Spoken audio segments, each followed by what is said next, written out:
ওয়ালাইকুম আসসালাম রাহমাতুল্লাহ। লেখা হচ্ছে মাযহাব মানা কি ফরজ, আর যদি ফরজ হয় নবী কি কোন মাযহাব, নবীর কি কোন মাযহাব ছিল?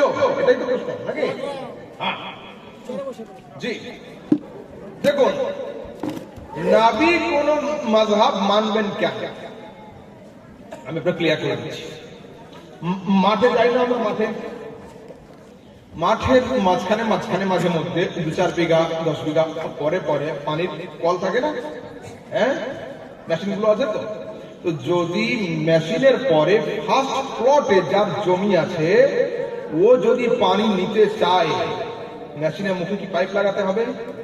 হবে না। কেন? মেশিনের মুখ থেকে জমিটা 3 ফুট দূরে, অটোমেটিক পানি অদ্ভুত চলে যায়।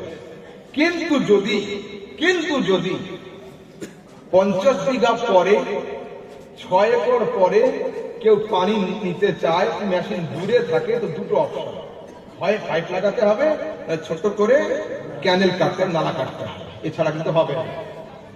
তো আবু বকর, ওমর, উসমান, আলী, তালহা, জুবায়ের এরা কোন মাযহাব মানতো কাকে? আরে এরা কাউকে মানবে কেন?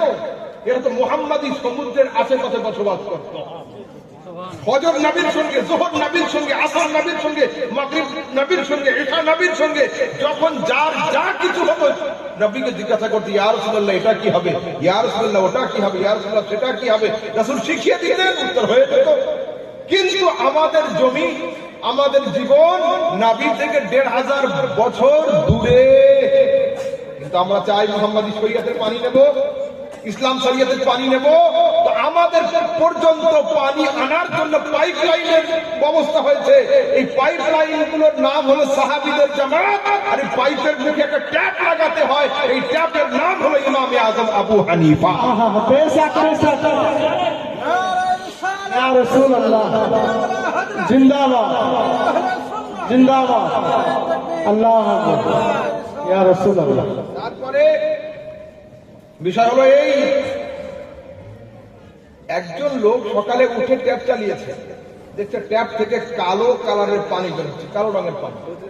ও ছেলেকে বলছে, আরে তুই কি ট্যাপ কিনে আনলি? ট্যাপ ভালো নয়, পানি বেরোচ্ছে